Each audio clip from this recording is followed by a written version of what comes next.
Welcome back everyone to Learning by Teaching. We're in statics and we're going to do problem 4.134, okay?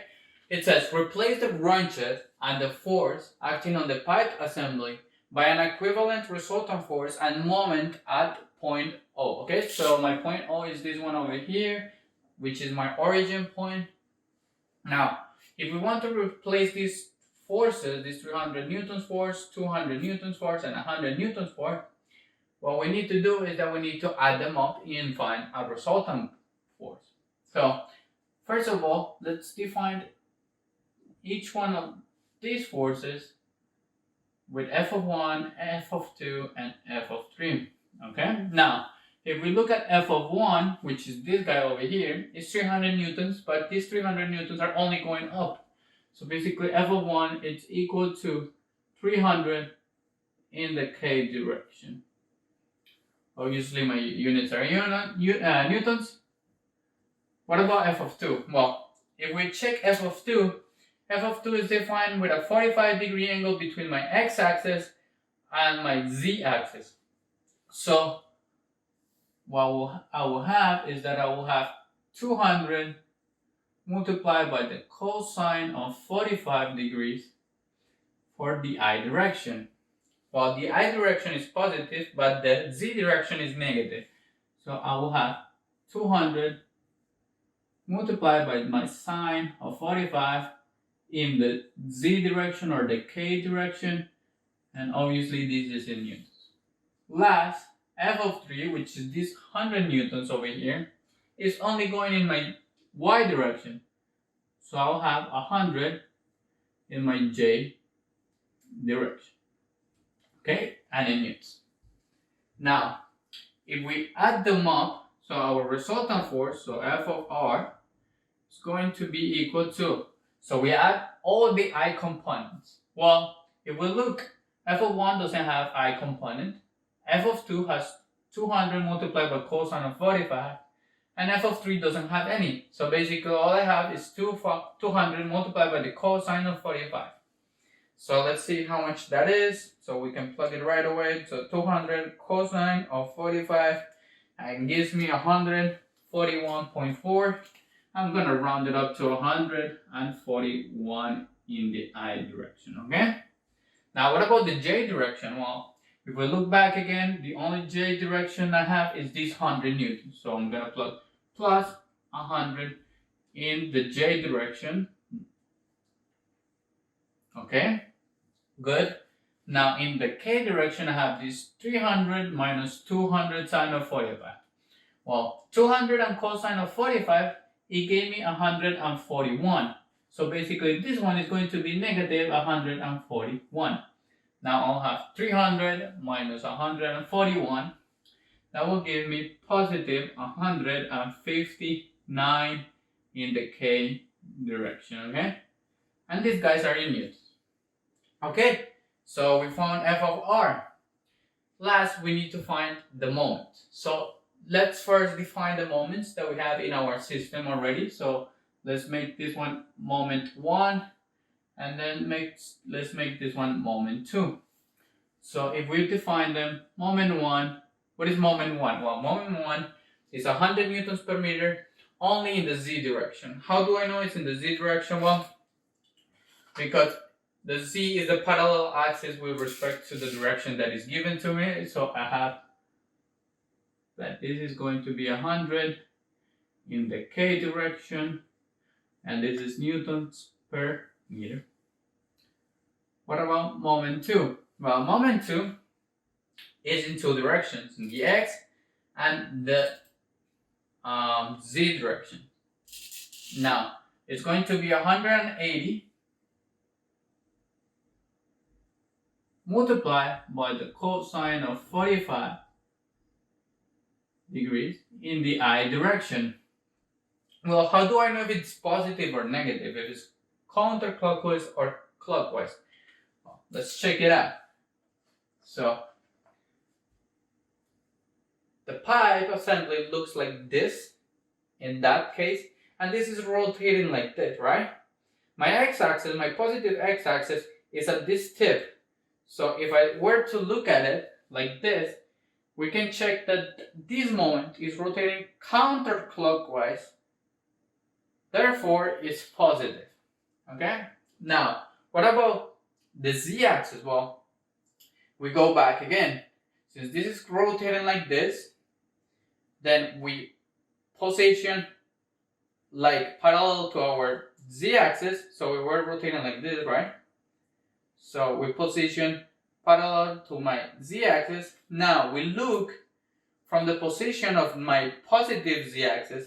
So in my case, I will have to be looking from above, which will be looking like this. And if we look at that, that's actually clockwise. And what we can say is clockwise is negative in this case, at least for me. I designed it for be clockwise negative. So I did 180 multiplied by sine of 45 degrees. Okay, this was a little bit complicated explaining about this sign over here, but I think it was necessary, okay? Now, we need to do the summatory of moments with respect to my point O. So what do we know? Well, if we do the summatory of forces about a point in 3D, I'm gonna just separate this side. So what do we have? Well, this is going to be equal to the moment that my force F of 1 is doing. So it's going to be F of 1. So it's actually the distance from F of 1, which is this 0.5. Let's call this guy A. Let's call this point over here B. And this over here C. Okay? So the distance is going to be from O to A. So the distance vector OA cross product of F of 1. This is my first moment, plus the distance from O all the way to B. So my distance vector OB cross product my F of 2 plus, and then we do the same for our next force, which is from O all the way to Z. So the vector distance vector OZ cross product F of 3 plus moment 1 that we defined a little bit earlier, and moment 2. Okay? Now, let's do this one. So, if we're going to do the cross product of these two guys, I know I'll have the I, J component, so I, J, and K components, and then I'll need the vector from O to A. Well, O to A only has a distance in the X, in the Y direction. So basically, I got 0 in the X direction. I got 0.5, which is the distance from my origin all the way to A in the Y direction. And then I have also 0 in my K direction. And then cross product F of 1. And F of 1 is defined over here, which is 0, 0, and 300. Okay? Then we do plus, and then we do another cross product with I, J, K components. Okay? Now, distance vector OB, really the same, but we're going to add 0.5 plus 0.6, which is going to give me, so we got 0, and then we got 1.1, and then we got 0 distance in the K direction, and then what about F of 2? Well, F of 2 is 141 in the I direction, so 141 in the I direction, 0 in the J direction, and then we have negative 141 in the K direction, okay? So we're done with this guy. Now we do plus, and we're going to do this next one. And then we have distance vector from O to Z. So basically all the same, but we're going to add an extra 0.8 into my J direction. So let's see. So we do I, J, K, and then we got 0. And then we need to add 0.8. So we find 1.9, 0, for my k direction. And then what about f of 3? Well, f of 3 only has 100 in the j direction, so I got 0 in the I, 100 in the j, and 0 in my k direction. And then we have plus m1 plus m2. So I'm going to put plus m1, which is equal to 100k in the k direction, and then m2 plus m2. Let's see what each one of these ones are. So I'm going to multiply 180 multiplied by the cosine of 45 is equal to 127. So this is going to be 127 in the I direction, so this guy, and then minus, and then this one is in the k direction. I'm sorry, I forgot to put the direction. And then minus 127 in the k direction, okay? Now, what is all these equal to? So if we do the summatory of moment with respect to the point O, so let's do our first cross product. In order to do our first cross product, remember we hide our column, we hide our row, and we cross multiply, and then we subtract.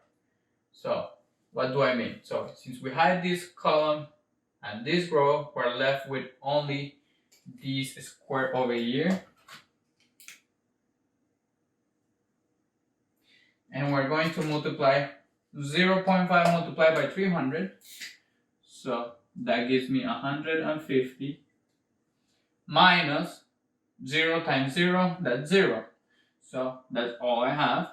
And what is the direction? Well, it's the direction of the column and row that I hide, which is the I direction. Okay, I hope you guys already know how these guys work. Now, let's go for the j direction. For the j direction, what we're gonna do, we hide our column, we hide our row, and when we see that we're going to multiply 0 multiplied by 300, that gives me 0, and 0 multiplied by 0, that gives me 0.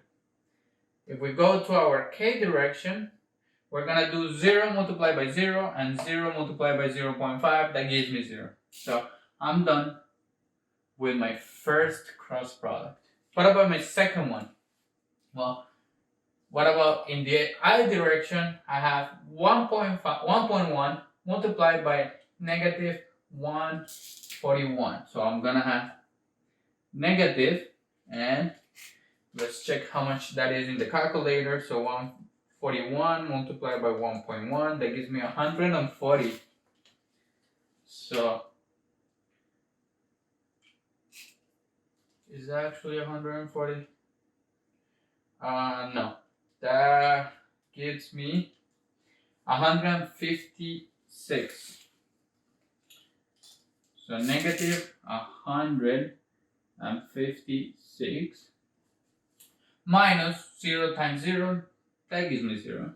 This is in my I direction. Okay, what about my j direction? Well, I hide my column, I hide my row, and then I'll have 0 multiplied by a number that's 0. 141 multiplied by 0, that gives me 0.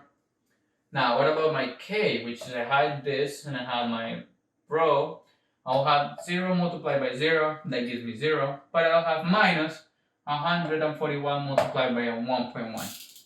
So we'll have plus, minus, well, we first had a 0 minus, and then this multiplication will give me the same answer, which is 156 in the k direction.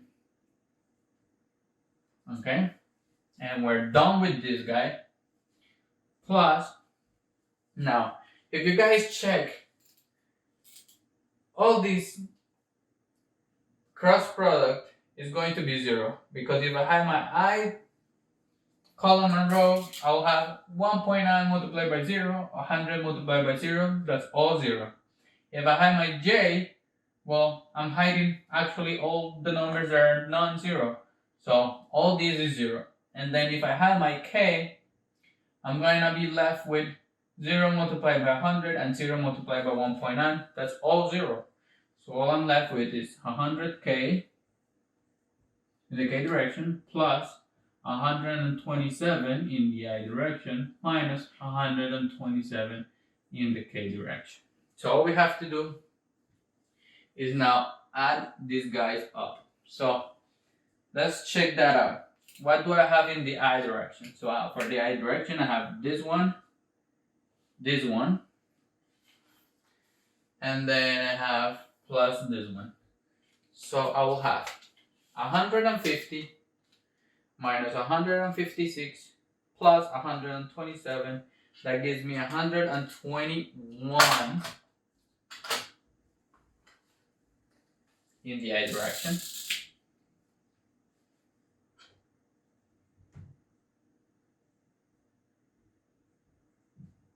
Then in the J direction, I actually have nothing. And in the K direction, I have negative 156 plus 100 minus 126. So I'll have negative 156 minus 127 plus 100. And that gives me negative 183 in the K component. And all these guys are in newtons per meter. Okay? Now, we found our moment, we found our force, and we're done. Thank you guys for watching. If you guys have any questions or any comments, please just post it down below, and I'll see you guys in the next video.